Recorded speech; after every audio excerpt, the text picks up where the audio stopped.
Fishing isn't always the calm, quiet escape it's made out to be. If you're knee-deep in a remote river or miles offshore on open water, danger has a sneaky way of showing up uninvited. We're talking bears, snakes, wild hogs, and yes, even sharks circling your kayak like it's dinner time. Over 39 million Americans fish every year, but very few are truly prepared for the wild cards that nature can throw. With wildlife-related fishing incidents up 12%, being armed isn't just about defense, it's about survival. Out there, cell service is spotty, and help is often hours away. In this video, we're breaking down the best guns to carry while fishing, comparing ocean versus river needs, and showing you exactly what features matter. But before we dive in, make sure you hit the subscribe button. When you're fishing, the type of water you're in changes everything, especially when it comes to threats. Ocean and river environments both have their own dangers, but they're very different in nature. River fishing usually means you're inland, often in remote wooded areas. Out here, land predators are the main concern. Think bears following the scent of your fish stringer, or a cottonmouth snake sunning itself on the same rock you're casting from. In some regions, wild hogs or even big cats like mountain lions aren't out of the question. One angler in Montana reported a black bear walking right up to his truck as he cleaned fish, and he had nothing but a fillet knife to defend himself with. Ocean fishing, on the other hand, brings its own set of problems. Offshore, you can be hours away from help. Sharks are the obvious issue, especially if you're bleeding fish over the side. Sea lions have also been known to snatch catches right off the line, sometimes quite aggressively. And do not underestimate human threats either. Boat thefts and piracy still occur more often than people think, even in US waters. Saltwater is also unforgiving on guns. Corrosion is a serious issue if your firearm isn't built for the environment. The main difference is, in rivers, the threats are usually close, fast, and on land, often just yards away. In the ocean, the threats are harder to predict, and help is often much further away. In either case, being unprepared cannot be an option. Most people go fishing to relax, but if you spend enough time outdoors, you know that nature doesn't always like to play nice. Carrying a firearm while fishing isn't about being paranoid, it's about being prepared. Wildlife is the #1 reason to carry. In river country, bears, mountain lions, snakes, and even wild hogs are a real threat, especially during early mornings or evenings when animals are most active. Even non-aggressive animals like moose can also be dangerous if surprised.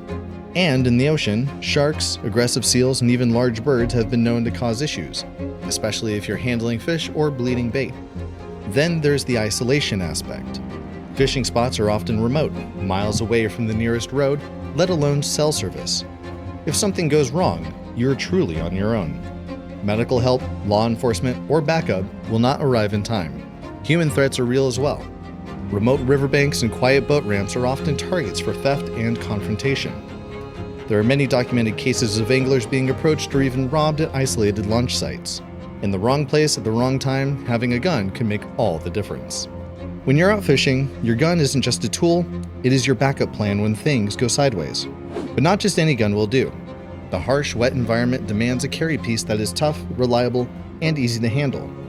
So what would make a great fishing carry gun? We'll break it down. First, water resistance is the deal breaker. Saltwater spray, river splashes, and unexpected dunking are part of the gig. Your gun needs to shrug off rust and corrosion like a pro. That means stainless steel, special coatings, or marine-grade parts that keep things running smooth no matter how wet you get. Next up, size and weight matter big time. You don't want to lug around a bulky beast when you've got a fishing rod in one hand and a cooler in the other. The best carry guns are compact, lightweight, and easy to stash. Think chest holsters, dry bags, or even a waterproof fanny pack. Quick to grab, quick to draw. And let's talk reliability, the heart of the matter. When you need your gun, it has to fire without hesitation. That is one reason revolvers like the Ruger LCR and Taurus Tracker are favorites among river anglers. Simple mechanics, less chance of jams, and built tough for outdoors. For those who prefer semi-autos, a Glock 19 fitted with marine spring cups is a slick choice. It's tough, has high capacity, and it's ready to resist saltwater corrosion. Finally, easy maintenance is the game changer. After a day of fishing, salt and grime can build up fast. Guns that break down quickly without a toolbox make cleaning simple. That keeps your piece ready for action next time. Once you've picked the right firearm for your fishing trip, the next challenge is figuring out how to carry it. Unlike everyday concealed carry, fishing puts you in unpredictable conditions. You're surrounded by water, moving constantly, and often carrying a lot of gear. Your firearm needs to stay dry, secure, and accessible without getting in the way. That means thinking carefully about your setup. One of the most reliable methods for fishermen, especially those wading rivers or hiking through remote areas, is a chest holster. It keeps your firearm high, dry, and front-facing, allowing for quick access even with waders, backpacks, or even a jacket on. A well-fitted chest rig won't shift around while you move and avoids the awkward printing or snagging you get from a waistband or belt holsters. For boat anglers or kayak fishermen, storing your firearm in a waterproof dry bag is also a smart option. Many bags are designed with foam inserts or holster mounts, giving you secure storage without exposing your firearm to the elements.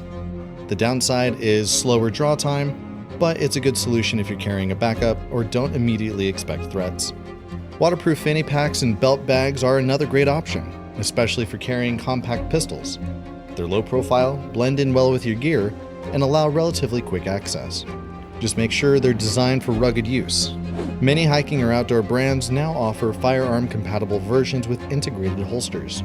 No matter how you carry, protecting your gun from the environment is also critical.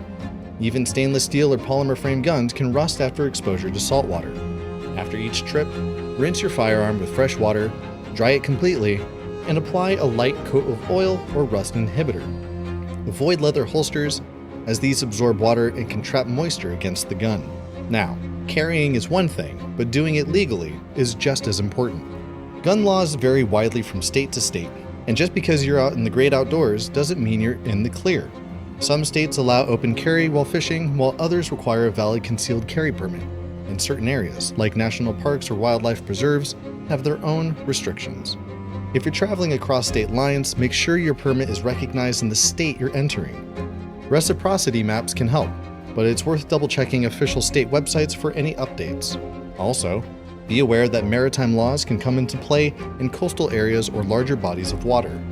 In some cases, federal jurisdiction may apply, especially near ports or protected marine areas. Transporting a gun on a boat or kayak is also a legal gray area in many places. What counts as carrying versus storing can make a difference in how the law is applied. Carrying a firearm while fishing is about personal safety, not harming wildlife unnecessarily. Most animals will want nothing to do with you. If you respect their space and behavior, dangerous encounters will become rare. But rare doesn't mean impossible, and that is why many anglers carry.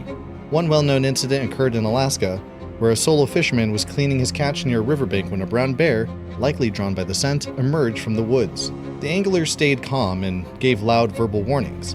The bear paused, but began circling and charge bluffing, but definitely not retreating either. The man had a .44 Magnum revolver on his chest, but he never drew it. Instead, he backed away slowly and allowed the bear to claim the area. No shots were fired, no blood was spilled. Just a smart decision that respected the animal's instinct without escalating things unnecessarily. Stories like these aren't rare, and they show the core idea here in this moment. Just because you're armed doesn't mean you have to shoot. The goal isn't to dominate nature. It is to move through it safely. Most black bears, mountain lions, snakes, and other predators will flee if you give them a warning and space. Many times, loud noises, bear spray, or simply making yourself visible early is enough to prevent a bad encounter. Your firearm is your last option, not your first response. Too often, people misunderstand carrying as a permission to use force as freely as possible. But ethical outdoorsmen and women know better. The presence of a gun should come with more responsibility, not less. So, when you're out fishing and armed, carry with a calm mindset. Avoid surprise encounters by making noise while moving through thick brush. Keep food sealed up, and never approach young wildlife. When done right, you can be fully prepared while causing zero harm to the creatures that call these wild places home. Because at the end of the day, being armed is more about being responsible, not reactive. And that's it for today. Stay safe, respect the wilderness, and carry smart. Do you have a wild fishing story or a favorite carry setup? Let us know in the comments below. We would love to hear it. Like, subscribe, and hit the bell so you don't miss what's coming next. And as always, thank you for watching.